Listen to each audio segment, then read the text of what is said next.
Hello friends, this is Music Man from his man cave, and finally, wow, did this year go fast.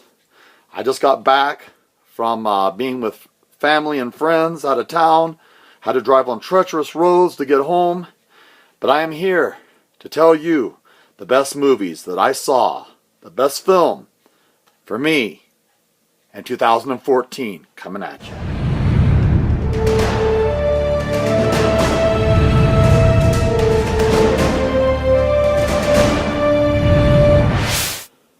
The best movies of 2014. Now you'll notice I don't really number these.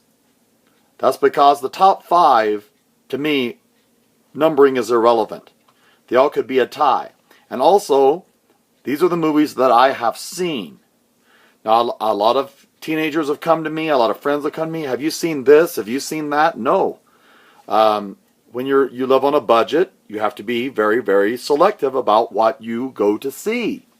If I see a preview for a movie and it says Satan crawling out of the pit of hell fighting against Beelzebub, I'm not going to watch that. Okay, it's just not a movie that's interesting to me. If I see a movie that's a monster movie, I'm most likely going to avoid it. I can't see all the film that comes out. It's too much. There's just too many films. But so I go to the ones that I know that the directors are top-rate, Class A directors. That they put a lot of effort and work and money behind them.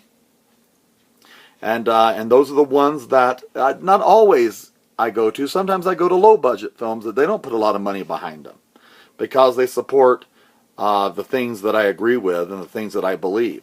So here they come. I have to mention once again, if you didn't see these, you would enjoy them. This is called The Son of Batman.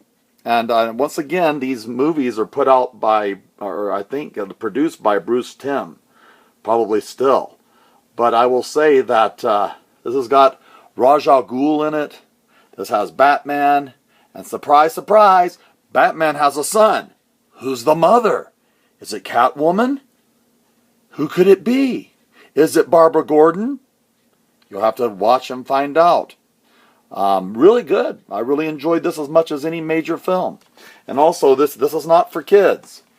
I really enjoyed this graphic novel adaptation of Assault on Arkham, The Suicide Squad. It's good. Not for kids. PG-13. Take that into account. Okay, moving on. I really enjoyed the Hobbit, The Desolation of Smaug moving into the Five Armies. I had to watch this again. So it was so late in 2014 that I have to say that now I finally bring it out. And this and the Five Armies, really enjoyed them.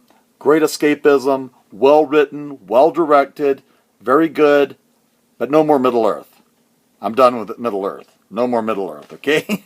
The last movie I'd liked a little more answers, and I'll talk about that in a detailed review of the movies. But both this, the Dragon, Cumberbatch being the voice of the Dragon, Freeman, grew on me. I actually liked him in the second and the third movie a lot. The dwarves got on my nerves, just saying. Except for that elderly dwarf. I liked him. Anyway, moving on. I took my wife to the movie theater to see this, and this is not a movie for the faint of heart or for the motion sickness. Great film. I haven't even reviewed it yet. I'll get around to that. It's been a busy year. Always, this year has gone faster than most years.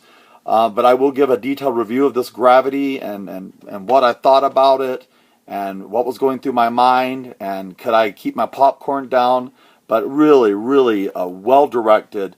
George Clooney, Sandra Bullock, the best that they've ever done. The spectacle of actually feeling like you're truly out there above the earth in outer space, twirling around the earth at hundreds of miles an hour. Yeah, really effective. Well done. Well done special effects department. I actually felt like I was watching a real, like a Cinemax one of those on the big screen, and they were actually showing you outer space. It was pretty impressive in the theater that I saw it. Moving on. Now these top 5, they're in no particular order, but I'll just tell you the ones that I watched the most, and I thought about the most, the ones that stuck with me, the ones that had me talking to my wife about, the ones that had me talking to people around about. The first one is one that's no surprise. It had its flaws, but once again, Christopher Nolan delivers. One of the most thoughtful outer space epics in a while. This will be talked about just like 2001 and a lot of Space Odyssey movies. You can go down the list with them. This is going to be one that stands for a long time. It'll be watched. It'll be an enduring classic, I believe, in the future. It's really good, especially as we are looking at our natural resources being depleted. Moving on. You're surprised I have this so low because I've seen it now 3 times. Guardians of the Galaxy. It was really fun. I literally felt like a little kid watching Star Wars for the first time again with this. The Rocket Raccoon was a hit. He was a hit. And this newcomer, I didn't know Chris Pratt. I haven't seen very many of his films, but he is Star-Lord. He is. I never knew there was a Star-Lord. Drac, whoever her name is, I forget her name. Groot, I got his name down. I don't know why I know his name so well. Vin Diesel's lines were very complicated in this movie. Sarcasm alert. Anyway, great flick, fun rewatch, great for watching on Blu-ray. As you can see, I bought it on Blu-ray. Oh, this was a surprise. The first Captain America was good. It was good. This movie is superior. It is a superior work. It is not just gives you a great Captain America. It gives you a great Black Widow. It gives you a great... You're wondering, why is that guy in charge of S.H.I.E.L.D.? That man, Samuel Jackson with the black patch, Nick Fury. I'll tell you why he's in charge. Because he's awesome. That's why. This is an espionage thriller. Kind of touching into, like, is socialism, is communism, is fascism creeping into America kind of feel to it?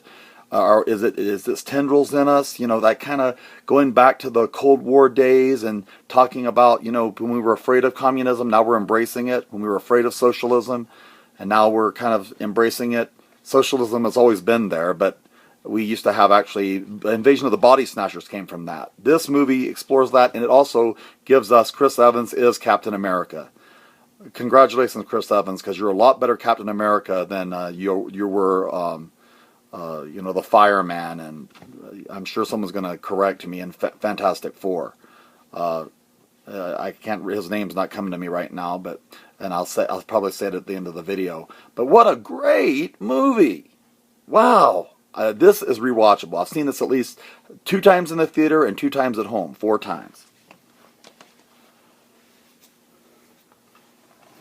Surprise. My dad said, "You got to see a movie, son." So I looked around for it. You can't find this film. This film is not in a pawn shop. It's nowhere. Finally they found a copy of it in a back room for me. I don't think somebody wants this movie to be seen. And it's the most I've spent on a movie in a long time. Dinesh DSouza actually gives you a vision of America that is an argument against all the bad press America's been getting for the last, 3 decades. It's a different view of America. And it's dealing with the truths about America. And giving a good argument. Are we bad people? Are we a bunch of thieves? Are we a bunch of scuzzbuckets that came over here and stole the land? And it deals with those issues, and it does it effectively. If you just want to hear a good, you like the Michael Moore films, then you're going to enjoy this film, unless you're narrow-minded. And which a lot of times I find that the liberals are most narrow-minded, that they won't open themselves up to debate. But if you're open-minded, and you want something that's going to make you feel proud and good about America, watch this film. It's going to blow you right out of the water. And finally, this movie came out of nowhere, but it's smoking good. It's actually called Edge of Tomorrow, not Live, Die, Repeat. That makes it sound stupid. This is Groundhog Day, which is one of my favorite films. Groundhog Day meets Aliens. It is so well done. And in this one, Tom Cruise brings it. He's a coward. He's running for his life. And he ends up forced into a situation where he keeps repeating the same day to save the human race. I watched this movie, oh my goodness, I'm embarrassed to say, 2 times in the movie theater, probably now already 3 or 4 times at home. It's so much fun to watch. It's so well done.